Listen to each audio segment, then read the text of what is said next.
Halo, Assalamualaikum warahmatullahi wabarakatuh.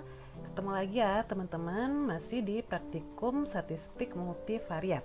Nah, kita udah masuk ke bab 12 ya, tentang analisis faktor konfirmatori dan reliabilitas. Oke, jadi minggu lalu kita udah belajar analisis faktor, tapi yang eksploratory ya. Sekarang kita masuk yang konfirmatori dan reliabilitas. Oke, jadi untuk di awal kita belajar dulu tentang konsep pengukuran dalam penelitian ya teman-teman.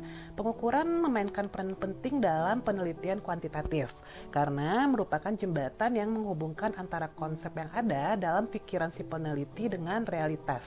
Nah, biasanya berdasarkan keterukurannya, variabel itu bisa dibedakan menjadi variabel yang teramati atau observe dan variabel latin. Nah, misalnya nih kalau yang variabel teramati itu misalnya kayak tinggi badan, usia, penghasilan, jumlah anak, itu contoh yang teramati ya, karena hasil pengukurannya itu jelas dan bisa menjelaskan kondisi yang sebenarnya sesuai dengan pengukuran. Misalnya kayak tinggi badan gimana? Misalnya ada tinggi, ada rendah gitu ya. Kalau berat, ada yang ringan, dan ada ya sentimeter atau kilogram ya satuannya ya. Nah, sementara kalau untuk yang variabel yang ini, yang satu lagi tadi ya, variabel latin, itu berbeda ya teman-teman. Jadi misalnya nih, ketika seorang pengamat ingin mengetahui bagaimana kekuatan militer suatu negara, jika dibandingkan dengan negara lain, maka pengukurannya akan berbeda. Mengukur kekuatan militer suatu negara harus melibatkan sejumlah indikator atau elemen yang relevan. Misalnya nih, jumlah personil aktif, kemudian apalagi anggaran militer yang dialokasikan, jumlah tank mungkin, jumlah pesawat tempur, hingga jumlah kapal selam. Nah, jadi itu ya teman-teman. Jadi kekuatan militer itu merupakan variabel laten tadi ya, yang disebut juga dengan konstruk kekuatan militer, yang direfleksikan melalui sejumlah elemen. Nah, jadi ini kalau misalnya kita gambarkan ya, nih ada konstruk. Jadi tadi konstruk itu tadi ada elemen-elemennya ya untuk mengukur kekuatan militer misalnya ya. Nah, begitu juga dengan bidang pendidikan misalnya ya, kayak kinerja dosen mungkin. Itu tidak bisa dilihat berdasarkan pada banyak mata kuliah atau kelas yang diajar saja ya. Tapi juga bisa kita lihat dari misalnya kayak penelitian, pengabdian, kemudian kepuasan mahasiswa terhadap nilai, kemudian rata-rata nilai ujian, dan banyak lagi. Nah, ini untuk model pengukuran konstruk satu tahap ya teman-teman. Jadi untuk metode atau model pengukuran konstruk satu tahap itu ada konstruk dan ada elemen-elemen. Nah, kemudian untuk model pengukuran konstruk dua tahap, ini dia lebih banyak ya. Kalau tadi cuma ada konstruk dan elemen, sementara kalau di dua tahap itu ada konstruk, kemudian ada dimensi ya, dimensi 1, 2, 3 misalnya. Kemudian nanti di bawah dimensi ada lagi, baru yang masuk yang namanya elemen. Jadi kayak gitu. Jadi dia disebut ini dengan model pengukuran konstruk dua tahap. Nah, dalam untuk mengukur ini ya, analisis faktor konfirmatori ini nanti akan dilakukan ini teman-teman. Konsep pengukurannya itu adalah dengan menggunakan validitas, yaitu dengan faktor konfirmatori atau yang disingkat dengan CFA ya. Jadi C itu sebenarnya kalau bahasa Inggris ya, confirmatory factor analysis. Jadi CFA. Kemudian nanti juga ada uji reliabilitas. Oke, kemudian nanti selain menggunakan CFA, juga bisa menggunakan pengujian dengan yang namanya SEM, measurement model. Oke, jadi dengan measurement model ya teman-teman. Nah, untuk validitas sendiri itu ada syaratnya ya teman-teman, bisa lihat di buku. Itu biasanya tuh ada kriteria ya, kriteria jumlah jumlah sampel sama muatan faktor. Misalnya kalau sampelnya 350 misalnya, jadi tuh muatan faktornya cukup yang di atas 0,30 itu udah dianggap valid. Kemudian semakin sedikit jumlah sampel, kalau di buku teman-teman bisa lihat, kalau semakin sedikit, di sini dicontohkan itu 50, maka muatan faktornya itu semakin tinggi. Jadi standar suatu variabel itu dikatakan valid lebih tinggi. Nah, di sini kelihatan kalau jumlah sampelnya 50, maka standar validnya itu adalah 0,75 kayak gitu ya. Jadi semakin banyak jumlah sampel, ini menurut Hare ya teman-teman, maka akan semakin rendah ya standar validitasnya. Tapi semakin sedikit sampel, maka faktor validitasnya itu akan semakin tinggi ya standarnya. Nah, sementara kalau untuk reliabilitas itu standarnya adalah dengan melihat nilai Cronbach alpha ya namanya. Nah, di sini standarnya adalah besar dari 0,6 ya teman-teman. Nanti kita lihat ya ketika kita mengerjakan kasus biar teman-teman nggak bingung. Oke, nah sekarang yuk kita buka stata kita ya. Ini udah banyak nih kebuka, bentar ibu tutup dulu semua ya. Oke, tutup. Sini aku buka PDF sebentar.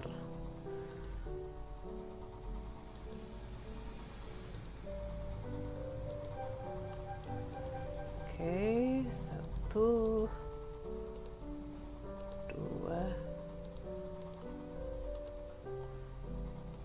Oke, udah kebuka statanya teman-teman.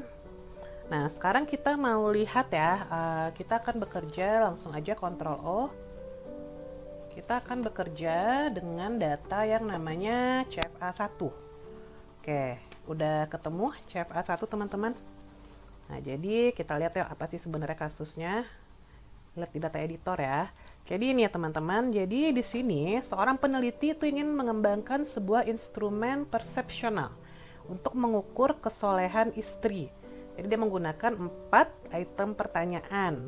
Nah, jadi item pertama nih ya N1, item kedua N2, item ketiga N3, item keempat N4. Item pertama itu adalah istri saya adalah orang yang menyenangkan jika dipandang. Yang kedua, N2, istri saya selalu patuh atas apapun perintah saya. N3, istri saya adalah orang yang menjaga kehormatan dirinya sekalipun saya tidak di rumah. Sementara N4, istri saya selalu merasa cukup atas segala yang saya berikan. Jadi itu ya teman-teman. Nah, di sini ternyata diuji terhadap nih ya 83 responden. Nah, jadi kita mau lihat nih, kita akan uji validitas keempat item yang ada ini, kemudian kita akan menguji keandalannya atau reliabilitasnya ya teman-teman. Oke, sekarang kita uji dulu yang pertama, kita mau uji validitas dulu. Kita kembalikan ke layar utama stata ya. Oke, untuk menguji validitas, kita ambil yang statistik, kemudian multivariate analysis, kemudian factor and principal component analysis, kemudian ambil yang faktor analysis. Oke. Nah, di sini masukin ya, ini hampir sama kayak minggu lalu ya. Masukin N1, N2, N3, N4. Oke, udah. Kalau udah jangan lupa ambil yang model 2-nya itu. Kalau minggu lalu kita pilih yang kedua ya. Kalau sekarang kita pilih yang iterated, yang ketiga. Iterated principal component factor. Oke. Ini di minimum value-nya sama kayak minggu lalu kita masukkan 1 ya, teman-teman. Oke, kalau udah klik OK. Nah, ini ya hasilnya. Jadi ini hasilnya, output faktor loadingnya lihat di sini. Nah, di sini menampilkan muatan faktor keempat item. Nah, tadi kalau misalnya standarnya itu 83 sampel, berarti dia standar yang digunakan adalah besar dari 0,6 ya, teman-teman. Kalian bisa lihat di buku ya kriteria muatan faktornya. Kalau sampelnya 83 adalah 0,6. Sekarang lihat faktor 1, N1, N2, N3, N4 ada nggak yang di bawah 0,6? Ada ya ternyata. Jadi kalau faktor 1 oke 0,70 berarti dia valid. N2 valid 0,89, N3 valid 0,76. Sementara N4 itu 0,01. Jadi di sini N4 itu dinyatakan tidak valid ya karena kurang dari 0,6 ya. Jadi satu variabel dianggap tidak valid. Nah, ketika satu variabel itu tidak valid, maka kita tidak perlu memasukkannya ke uji reliabilitas ya, teman-teman. Jadi untuk menguji reliabilitas, kita tinggal memasukkan 3 variabel yang valid saja. Nah, gimana caranya? Kita ambil statistik, kemudian multivariate analysis, kemudian Cronbach alpha. Oke. Kalau udah, masukkan yang valid tadi aja, N1, N2, dan N3. 3. Oke, kalau udah klik OK. Nah, sekarang kita lihat berapa nilai reliability-nya. Nah, di sini. Dari ketiga item yang valid, item N1, N2, N3 itu memiliki alfanya sebesar ya teman-teman melebihi dari 0,7 ya, nih nilainya 0,8278. Oke. Oke ya. Nah, jadi di sini oh ya, tadi ada yang kurang sebentar. Tadi multivariate analysis sebentar, kelompok alpha. Ini ya di option ada yang kurang tadi dicentang ini. Kalian pastikan centang display sama include variabel ini. Kalau udah baru diklik OK. Nah, ini.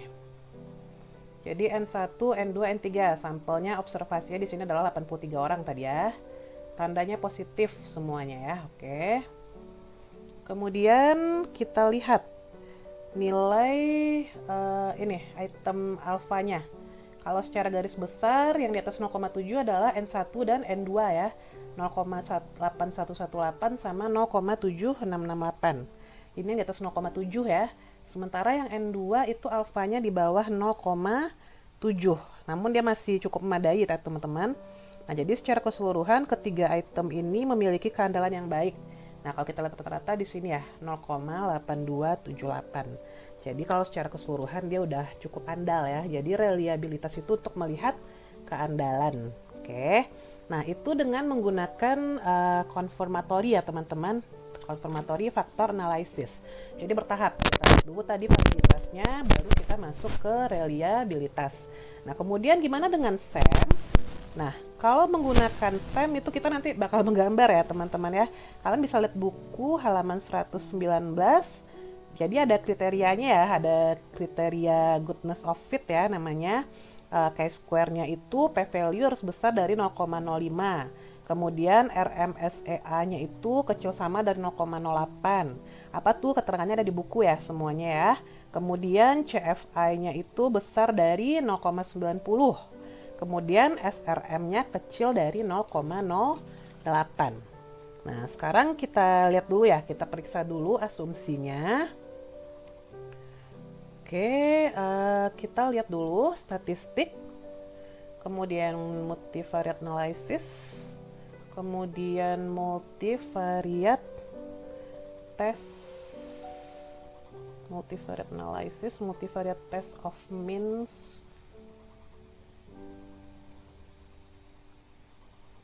oke, test of means, covariance and normality. Udah teman-teman? Kalau udah klik aja. Oke.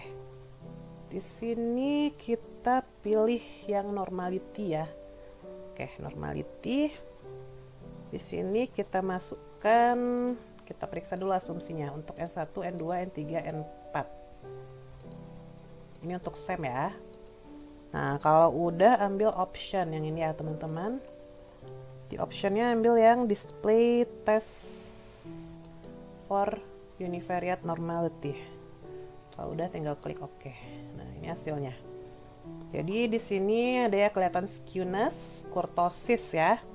Nah, jadi ini ada uji multivariate normality-nya itu dari Dornick-Hansen ya teman-teman.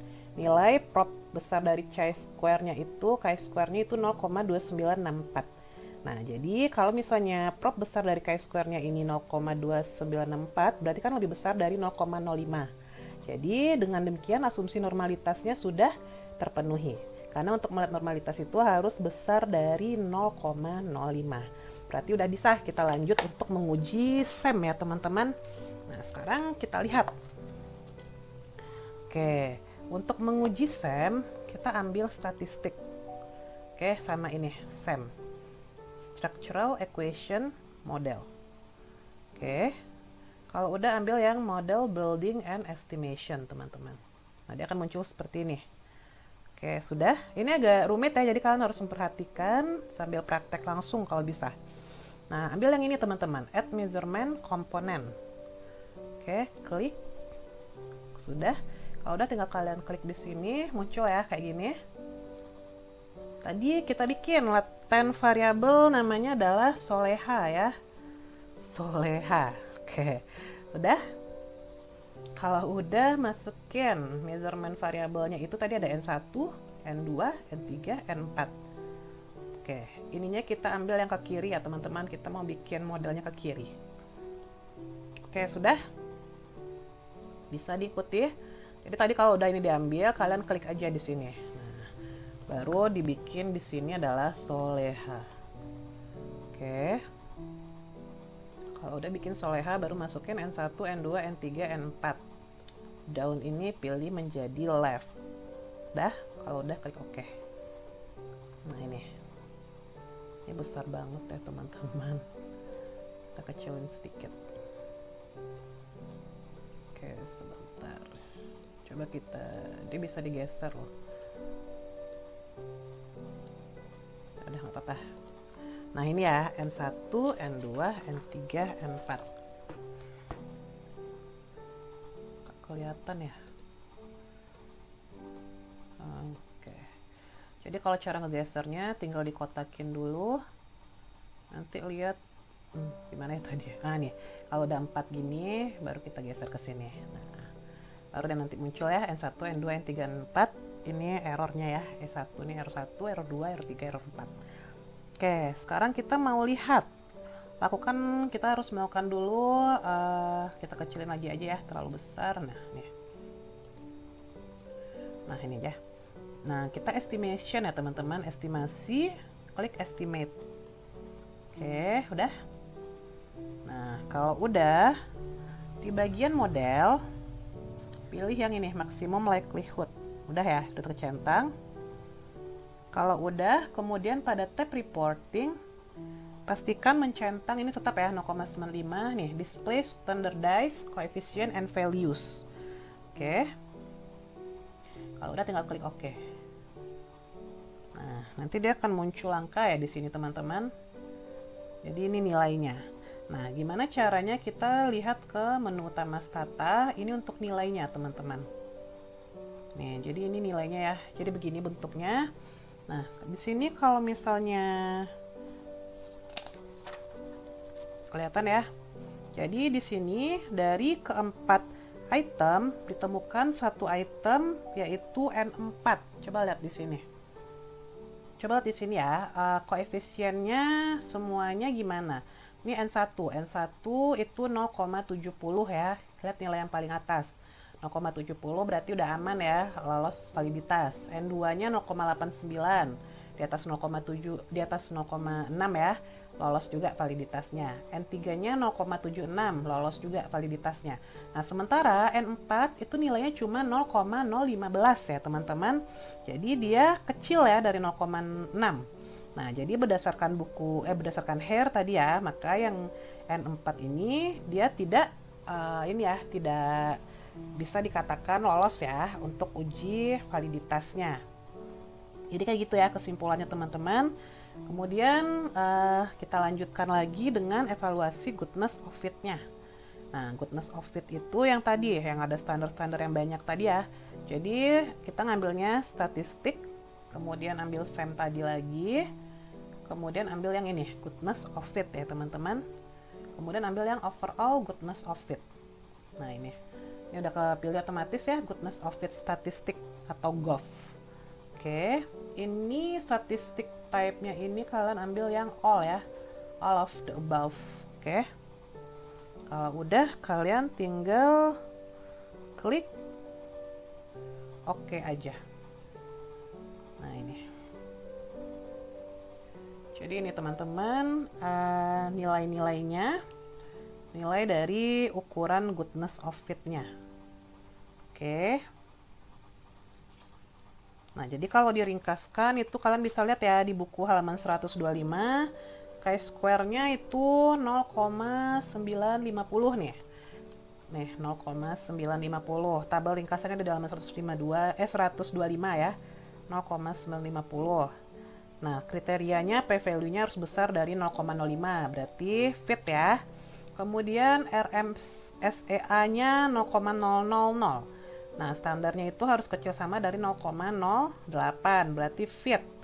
Kemudian CFI-nya itu di sini 1 ya nih, CFA-nya 1. Kriterianya itu harus besar dari 0,9, berarti fit. Kemudian yang terakhir, nilai residualnya, SRMR-nya 0,006. Nah, kriterianya itu harus kecil dari 0,08. Berarti fit ya, teman-teman. Jadi, semua evaluasi goodness of fit pada model ini sudah terpenuhi. Jadi kayak gitu, teman-teman. Nah, sekarang kita coba yuk. Kalau tadi kan ini model pengukuran satu tahap tadi ya, yang kasusnya itu adalah tadi melihat kesolehan istri ya. Oke. Nah, sekarang kita coba yuk dengan menggunakan konstruk 2 tahap. Nah, coba buka lagi ya case-nya. Kita ambil file yang ini, job ambiguity datanya. Oke, kita lihat ya. Nah, jadi di sini jadi kasusnya itu pada file CFA job ambiguity ini dia berisikan data kuesioner ya, teman-teman, yang diisi oleh, kita lihat yuk berapa. Respondennya ada 130 orang. Oke. Jadi di sini responden diisi 130 orang tadi ya. Nah, yang mengukur tingkat kebingungan kerja. Jadi yang diukur itu adalah tingkat kebingungan kerja ya, teman-teman. Jadi Breul dan Collihan, seorang ahli ya, pada tahun 1994 mengembangkan sebuah instrumen untuk mengukur persepsi karyawan terhadap ketidakpastian berbagai aspek pekerjaan. Nah, kuesioner ini terdiri atas 3 dimensi ya, teman-teman. Jadi dimensinya ini ada kebingungan tentang pengukuran kinerja. Jadi item 1, 2, dan 3 merupakan dimensi dari kebingungan tentang pengukuran kinerja.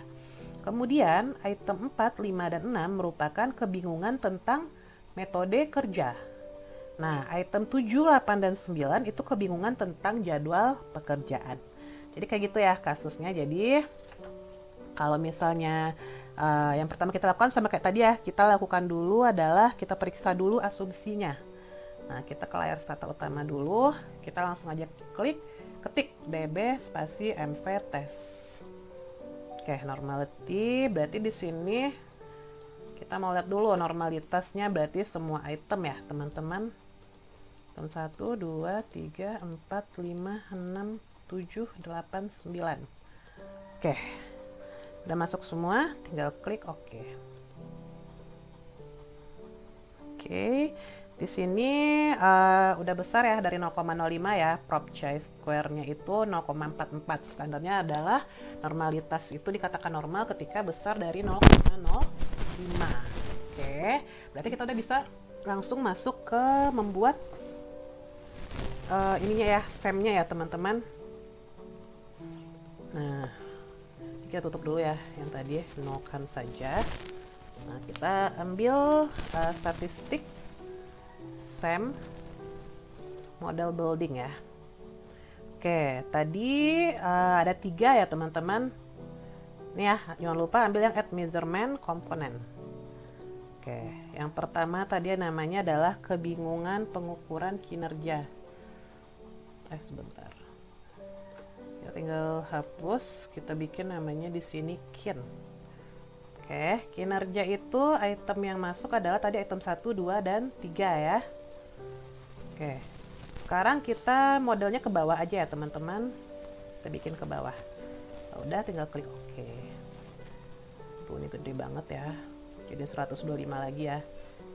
Nah, ini kalau kita mau geser-geser boleh, tinggal di ini dulu, nanti kalau udah, nah ini, nah bisa dipindahin ya, teman-teman.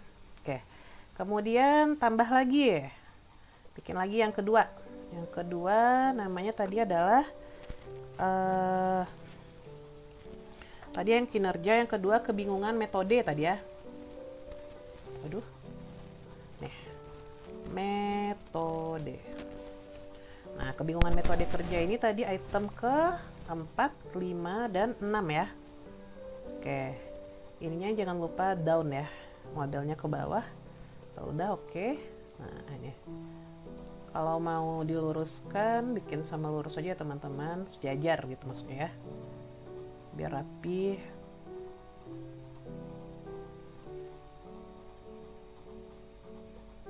Kita bikin aja sejajar biar bentuknya rapi. Jadi ini ya, ambil tanda panah ini dulu, kalian lock, nanti baru sampai muncul tanda 4 seperti ini. Mana dia nih, nanti baru ke bawahin. Nanti kalau mau rapiin boleh nih, rapiin, deketin misalnya. Nah kemudian yang ketiga, tambah lagi tadi yang variabel satu lagi itu kebingungan jadwal tadi ya. Nah bikin namanya di sini jadwal. Jadwal itu tadi itemnya adalah item ke-7, 8, dan 9. Oke, ini down ya, ke bawah juga ya kalau udah oke. Nah ini.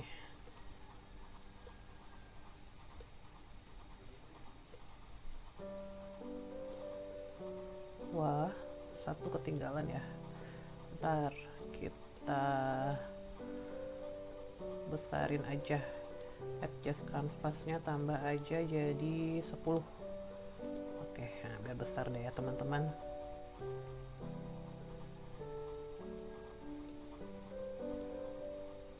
Jadi nggak rapi deh nih.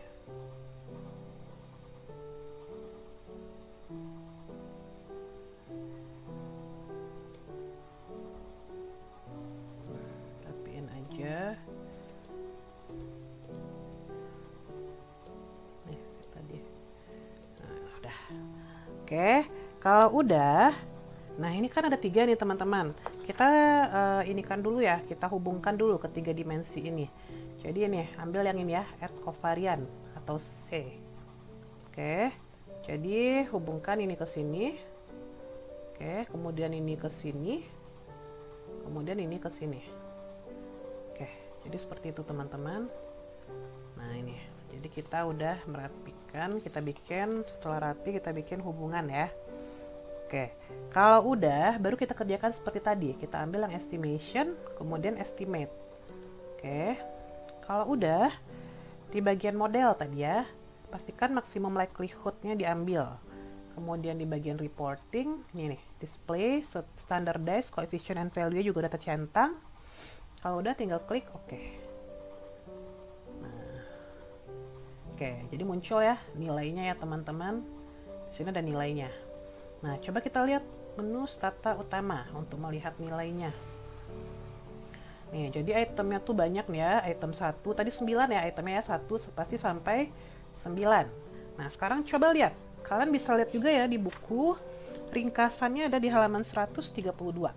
Oke, jadi di buku halaman 132 itu kelihatan ya. Item 1, dimensi 1 itu muatan faktornya 0,68. Kemudian item 2 0,76, item 3 0,74, 0,7453. Nah, semuanya udah besar ya dari 0,6 ya. Maka udah lolos ya validitasnya semua. Sementara di sini lihat oke. Kemudian untuk yang item 4, 5, 6 lagi lihat. Item 4 dia 0,726 atau 0,73. Item 5 0,76 kalau dibulatkan ya. Item 6 0,72. Udah lolos juga ya validitasnya ya. Kemudian item 7, 8, 9 juga udah besar ya. 0,73, 0,711, 0,801 berarti udah lolos juga. Nah, oke. Kemudian kalau kita lihat di buku tuh lihat ya, kalau secara keseluruhan nilai AV sama CR ya. CR itu Cronbach reliabilitasnya ya teman-teman. Jadi di situ ada 0,77, 0,78 sama 0,76. Oke. Nah, kemudian kita lihat untuk yang nilai, kita coba lihat untuk yang goodness of fit-nya. Oke. Goodness of fit.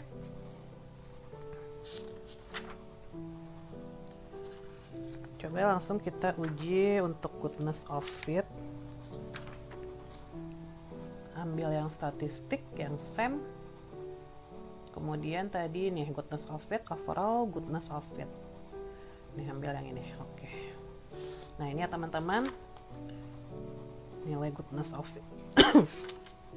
Nilai goodness of fit-nya. Kalau di buku udah diringkasin juga ya. Jadi chi-square nih itu nilainya adalah 0,451 ya. Kriterianya itu harus besar dari 0,05. Berarti udah fit ya. Kemudian RMSEA-nya itu di sini adalah 0,008. Kecil sama ya. Standarnya adalah kecil sama dari 0,008. Berarti udah oke. Kemudian nilai CFI-nya itu 1 ya di sini. Standarnya harus besar dari 0,9. Berarti udah oke. Kemudian yang terakhir nilai SRMR. Di sini adalah 0,029. Sementara standarnya itu harus kecil dari 0,08. Oke. Jadi itu ya teman-teman, untuk melihat analisis faktor konfirmatori bisa dengan menggunakan uji validitas, kemudian bisa juga dengan menggunakan SEM. Kalau kita menggunakan SEM, kita harus bikin dulu ya, melukis gambarnya dulu ya teman-teman.